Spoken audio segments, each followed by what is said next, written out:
Ao longo da sua vida, você já viu muita gente avançar, enquanto você ainda está lutando. E isso faz algo dentro de você, mesmo que você não fale. Mas preste atenção. Se você não vigiar isso começa a afetar a sua fé.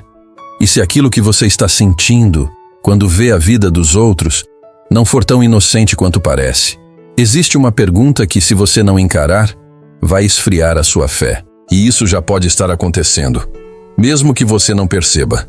Será que vale a pena viver certo, enquanto quem ignora a Deus parece viver melhor? Vamos ser sinceros. Você olha ao redor e vê pessoas que não oram, não buscam a Deus, não se preocupam com a vida espiritual e ainda assim prosperam, avançam, têm oportunidades. Enquanto você tenta fazer o que é certo, abre mão de coisas, luta contra si mesmo, e a vida não fica mais fácil. Às vezes fica mais lenta, às vezes mais pesada, e isso mexe com você, mesmo que você não diga. Para um momento, porque o que você está sentindo agora pode te afastar de Deus. E é aí que começa o verdadeiro perigo. Não é quando você erra, é quando você começa a pensar: será que eu estou perdendo tempo? Esse pensamento não é tão inocente quanto parece. E se você não corrigir isso, vai continuar se sentindo assim, mesmo que tudo ao seu redor mude. Se você nunca pensou assim, talvez não esteja sendo totalmente honesto. Porque foi exatamente isso que aconteceu com Asaf. No Salmo 73, ele não esconde nada. Ele diz: quase perdi a fé. E não foi por falta de fé, foi por comparação. E aqui está o erro. Você não está perdido, mas pode estar interpretando tudo errado. Ele mesmo diz: quase tropecei, porque tive inveja dos arrogantes. Ele olhava para a vida dos outros e começou a medir a própria vida com a régua errada.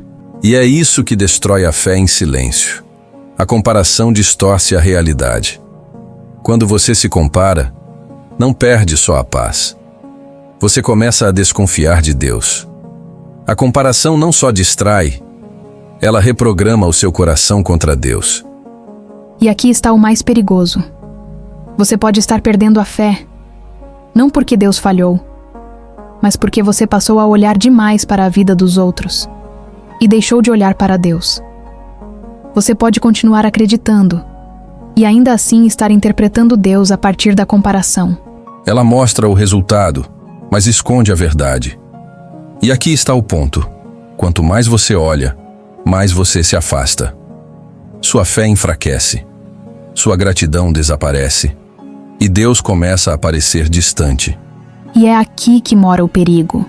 Quando a comparação entra, a sua fidelidade começa a ceder.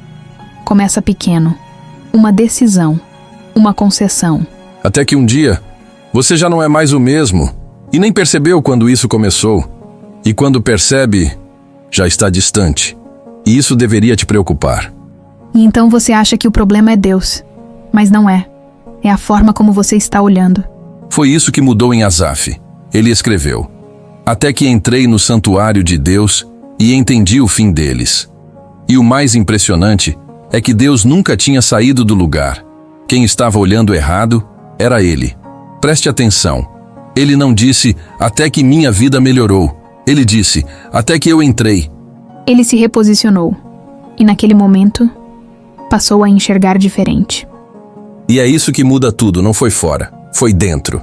E é isso que muitos hoje precisam. Não de um milagre externo, mas de um ajuste interno. Porque se você continuar se alimentando da vida dos outros, vai continuar perdendo a paz. A comparação não é inocente. Ela não rouba só sua paz. Rouba a forma como você vê Deus. E se você não fizer nada, isso não vai mudar. Por isso, você precisa voltar ao santuário. E não ignore isso. Porque isso explica exatamente o que você está sentindo hoje. E hoje o santuário é simples. É parar, é sair do ruído, é silenciar, é abrir a palavra, é voltar a ouvir Deus, é falar com Deus sem pressa. Porque se você não fizer isso, sua forma de enxergar não muda. E se a sua forma de enxergar não muda, a sua vida vai parecer fora do lugar. Mas quando Asaf viu o final, tudo mudou. Nem tudo que prospera está certo. Para mim, o maior bem é estar perto de Deus. Vencer é não perder a Deus de vista, nem se desviar dele. E no final, é isso que importa. Porque o problema nunca foi que os outros prosperam, mas que você começou a medir Deus pela vida dos outros. E quando você entende isso, a paz volta. Porque quando você passa a ver como Deus vê, tudo muda. E nunca foi tão inocente. Foi a forma como você começou a ver. Faça uma coisa antes de orarmos. Se isso tocou você, escreva: não quero mais me comparar. Ou, eu precisava ouvir isso. Talvez você nunca tenha falado isso em voz alta, não é? Agora feche os seus olhos e vamos orar. Senhor Jesus, guarda o meu coração da comparação. Ensina-me a te ver acima de tudo e a lembrar que a tua presença é o maior bem da minha vida. Amém.